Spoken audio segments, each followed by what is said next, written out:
നിങ്ങളുടെ favourite shows ഇനി ഒരിക്കലും മിസ്സാവില്ല. ഇപ്പോൾ C5-ലൂടെ കാണും നിങ്ങളുടെ ഫേവറേറ്റ് ഷോസ് തികച്ചും സൗജന്യമായി. കഴിഞ്ഞ തവണ വിളിച്ചപ്പോഴേ ഒരു കാര്യമില്ലാത്ത കാര്യത്തിന് നമ്മൾ തമ്മിൽ മുഷിഞ്ഞായിരുന്നു. ഏയ് ഞാനതൊക്കെ അപ്പോഴേ മറന്നു. നമ്മള് നാത്തൂനും അല്ലേ. നാത്തൂനും മോരും മുതിരയും പോലെ ആണെങ്കിലും നമ്മൾ രണ്ടുപേരും ചക്കരയും പീരയല്ലേ.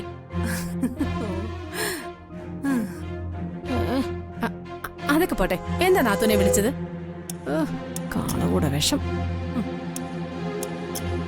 ഞാൻ വിളിച്ചത് മിസ്റ്റർ ജയരാമൻ സാറിനിപ്പോ എങ്ങനെയുണ്ട്? ഇന്ദ്രജെ, ഞാൻ വളരെ സ്നേഹത്തോടൊരു കാര്യം പറയേ. ഏട്ടനോടും നന്ദിനോടുള്ള വൈരാഗ്യം കാരണം അവരെ പലതരത്തിലും ഉപദ്രവിക്കാൻ വേണ്ടി ഞാൻ ഇന്ദ്രജയോടൊന്ന് ഒട്ടി നിന്നു.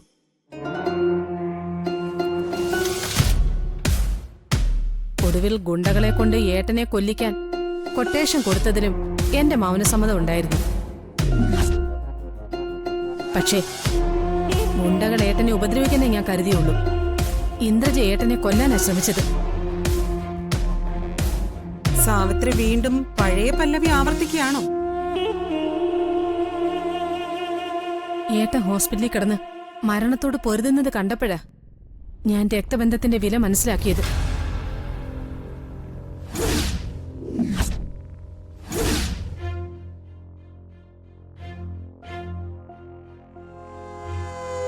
അതുകൊണ്ട് ഞാൻ പറയാ, നമുക്ക് നല്ല നാത്തൂമാരായിട്ട് തുടരാം. ഏട്ടനുമായി ഇനി ഒരു മത്സരത്തിന് ഇന്ദ്രജ എന്നെ നിർബന്ധിച്ചേക്കരുത്. സാവിത്രി പറഞ്ഞു തീർക്ക്, എന്നിട്ട് ഞാൻ തുടങ്ങാം. മറ്റൊന്നുമല്ല, കഴിഞ്ഞത് കഴിഞ്ഞു. ചെമ്പകമംഗലത്ത് പ്രശ്നങ്ങൾ ഉണ്ടാക്കിയിരുന്നത് ഞാനായിരുന്നു. ഇപ്പോഴാ എന്റെ കണ്ണ് തെളിഞ്ഞത്. കണ്ണ് തെളിഞ്ഞപ്പോ ഇവിടെ ഇപ്പൊ നല്ല സമാധാനമുണ്ട്. ചെമ്പകമംഗലത്തെ സമാധാനം ഞാൻ നിലനിർത്താമെടി. ആ, സാവിത്രി പറഞ്ഞു കഴിഞ്ഞു. ഒരു കാര്യം കൂടി ഞാനൊന്ന് പറഞ്ഞോട്ടെ. ആ, പറയൂ. ജയറാമേട്ടനെ ഗുണ്ടകൾ കൊല്ലാൻ ശ്രമിച്ച കേസ് അന്വേഷിക്കുന്നത് എന്റെ മകൻ കാർത്തിയ.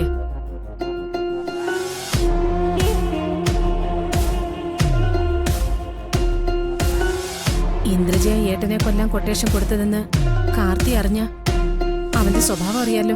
ഇന്ദ്രജ അവൻ അറസ്റ്റ് ചെയ്യും. ഇന്ദ്രജയ്ക്ക് പോലീസ് ലോക്കപ്പും സെൻട്രൽ ജയിലും ഒക്കെ ഒരുമാതിരി ടൂറിസ്റ്റ് ബംഗ്ലാവ് പോലെയാ. പക്ഷെ എനിക്കങ്ങനെയല്ല. എനിക്കത് പേടിയാ. നിർത്ത് കത്തിക്കേറി അങ്ങ് പോകാതെ. ഇന്ദ്രജയെ പോലീസ് അറസ്റ്റ് ചെയ്താലേ അതേ നിമിഷം സാവിത്രിയും പോലീസ് അറസ്റ്റ് ചെയ്യും.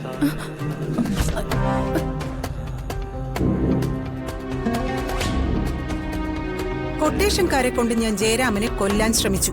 പക്ഷെ അതിനെന്നെ പ്രേരിപ്പിച്ചത് സാവിത്രിയ. ഞാൻ പ്രേരിപ്പിച്ചെന്നോ? എന്തൊക്കെ ഇന്ദ്രജയ പറയുന്നേ? അതെ, കഴിഞ്ഞ ദിവസം പറഞ്ഞതുപോലെ ഞാൻ ഒരിക്കൽ കൂടി പറയുന്നു. പ്രേരണാ കുറ്റമാണ് ഏറ്റവും വലിയ ഓഫൻസ്. എന്നോടൊപ്പം സാവിത്രിയും അറസ്റ്റ് ചെയ്യും.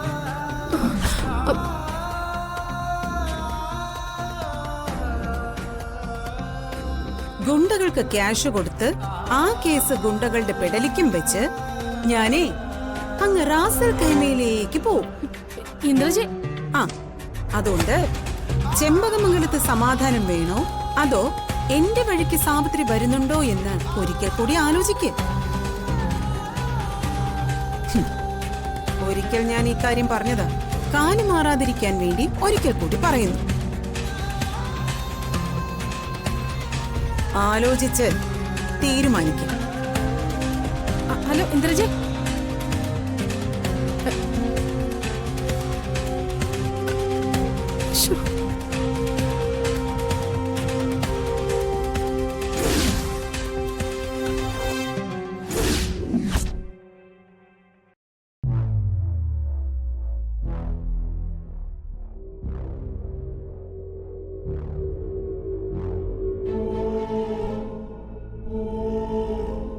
സർ.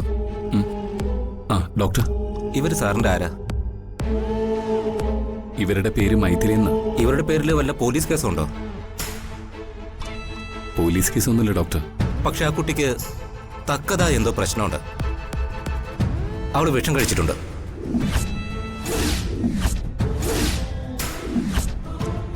ഞാനതിനുള്ള പ്രാഥമിക മരുന്നുകൾ നൽകി കഴിഞ്ഞു.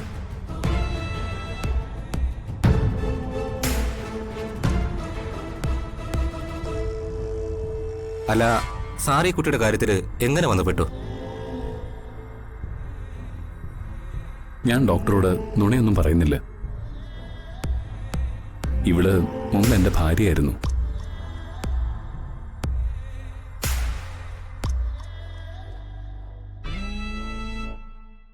എന്നെ ഉപേക്ഷിച്ച് ഇവള് മറ്റൊരുത്തനെ കല്യാണം കഴിച്ചു. എന്തിനാ വിളിച്ചത്? എനിക്ക് നിങ്ങളൊന്ന് കാണണം. അങ്ങനെ പറയരുത്. ഇതെന്റെ ഒരു അപേക്ഷയാ. അവസാനമായിട്ട് നിങ്ങൾ എനിക്കൊന്ന് കണ്ടേ പറ്റൂ. എനിക്ക് കാണാൻ താല്പര്യമില്ല.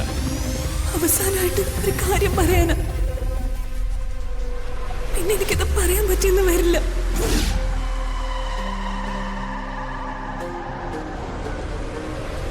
അത്ര ദയനീയമായി വിളിച്ചപ്പോ ഞാൻ വന്നത് വെറും മനുഷ്യത്വത്തിന്റെ പേരില്. അപ്പോഴാ ഇവള് ബോധം കെട്ട് വീണത്.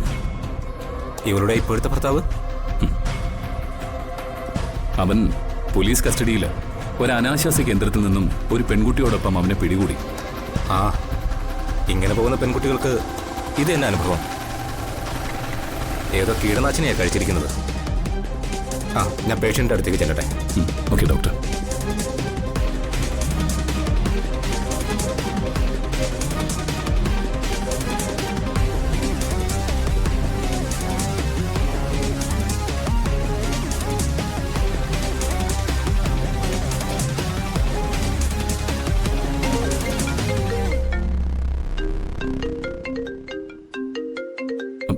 മീനാക്ഷിയാണല്ലോ, എന്ത് പറയും?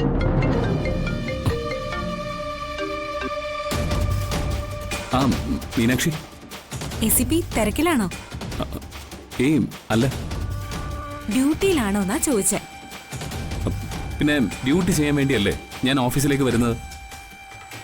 ഇതെന്താ ഇത്ര ഗൗരവം? ഏയ് ഗൗരവത്തിലൊന്നും അല്ല. ഞാനേ ഇവിടെ ഇങ്ങനെ ബോറടിച്ച് ഇങ്ങനെ ഇങ്ങിരിക്കുക. ACP പിരിഞ്ഞിരിക്കുമ്പോ ഒരു വല്ലാത്ത സങ്കടം. മീനാക്ഷിക്ക് വേറെന്താ പറയാനുള്ളത്? ACP ഊണ് കഴിച്ചോ? ഞാൻ ഊണൊന്നും കഴിച്ചിട്ടില്ല. നീ വല്ല അത്യാവശ്യ കാര്യത്തിനാണോ എന്നെ വിളിച്ചത്? ചേടാ, ഇത് വലിയ ദേഷ്യത്തിലാണല്ലോ. ആ, എന്നാ പിന്നെ വെച്ചേക്ക്.